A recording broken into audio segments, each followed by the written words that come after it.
You can't do what you really want to do in your life because you are trapped by your sin.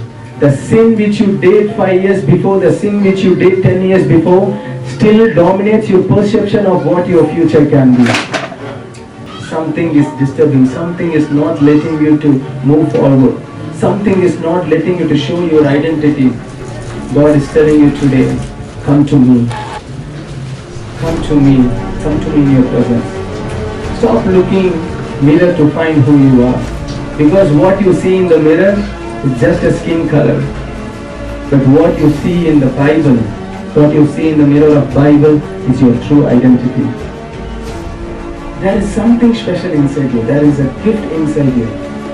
The enemy wouldn't be attacking you if something wasn't special inside you. No, thieves don't break empty houses. And God is calling you to answer the call. This call is not going to ring forever. This call is not going to ring forever.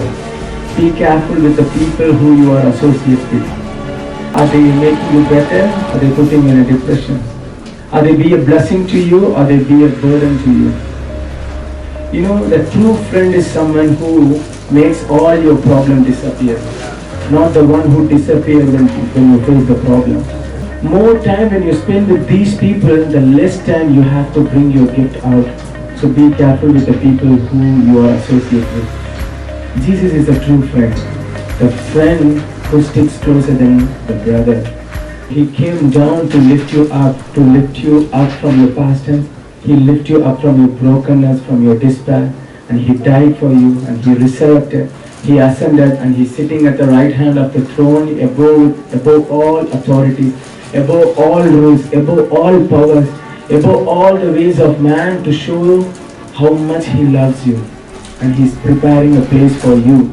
Life without Jesus is worthless, is useless.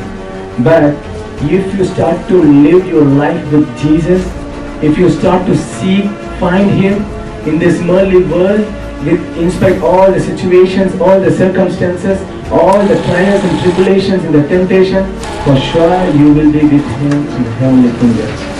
Amen. You don't have to feel sad anymore. You don't have to feel lonely anymore.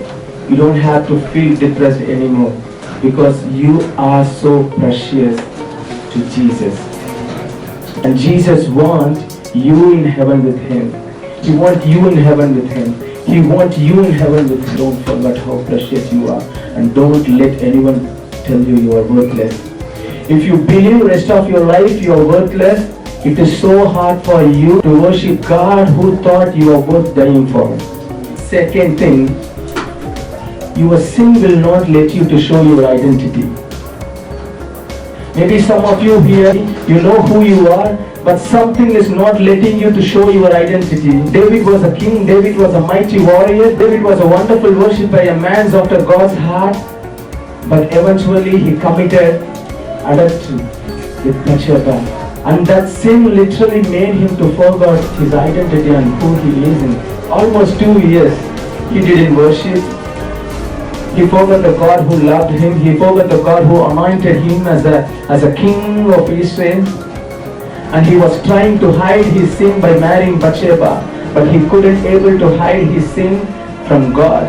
And God was sending prophet Nathan to David. He came and he was telling, David, you are a mighty warrior. You are a king of Israel, but you displeased your God.